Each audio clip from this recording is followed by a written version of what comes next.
Hello అండి, అందరికీ ఎలా ఉన్నారు? అందరూ బాగున్నారు కదా? నేను కూడా చాలా బాగున్నాను. ఈ వ్లాగ్ వచ్చేసి మొన్న ఫ్రైడే వ్లాగ్ అనమాట. గడపకల్లా పూజించేసుకొని దేవుడి గదిలో ఇలా అయితే లక్ష్మీ అమ్మవారికి సింపుల్గా పూజ చేసుకున్నాను. మా పెరట్లో ఆ రోజు శంకుపూలు చాలా పూసాయండి. అందుకే దేవుడి గదంతా ఇలా నింపేశాను. శంకుపూల్లో ఏమేమి కలర్స్ ఉంటాయో ప్లీజ్ కామెంట్ చేసేయండి.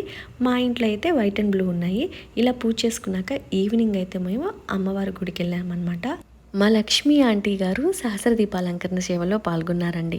ఆమెతో పాటు తన విద్యార్థులకు కూడా ఈ అవకాశాన్ని కల్పించడం చాలా గొప్ప సంగతి. మేము ఆన్లైన్లో ఆంటీ దగ్గర సౌందర్యలహరి నేర్చుకున్నామన్నమాట. ఎంతో ఓపిక్గా, అసలు డెడికేషన్తో ఎంత చక్కగా నేర్పించారంటే ఆ ఓపిక్కి నిజంగా హెడ్స్ ఆఫ్. నోరు తిరగని వాళ్ళ చేత కూడా చక్కగా పలికించిందండి. ఆమెతో మా ప్రయాణం ఎంత సంతోషమో మేము చెప్పలేమండి. మా మొదటి పారాయణం అమ్మవారి గుడిలో చేయాలని సంకల్పించి మా అందరినీ రమ్మన్నారనమాట. మీరే వినండి ఒక్కసారి ఎలా పాడామో.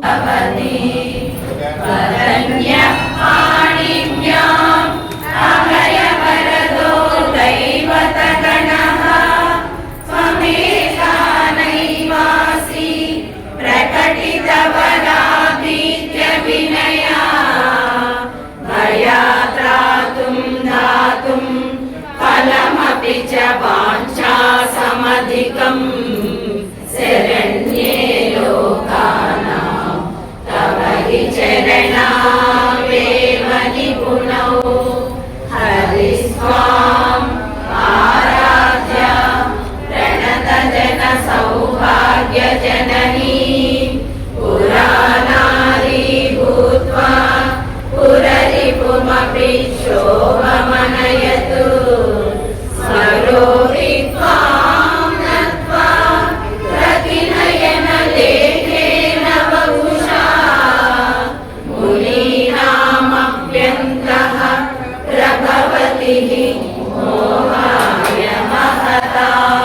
సౌందర్యలహరి పారాయణం అయిపోయిన తర్వాత అమ్మవారికి పంచహారతులు ఇస్తారన్నమాట.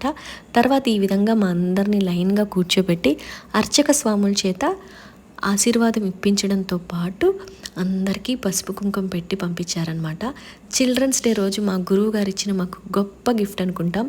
అందరి సంతోషాన్ని మాటల్లో చెప్పలేకుండా ఉన్నాము. వీడియో నచ్చితే ఒక లైక్ ఇచ్చేసేయండి.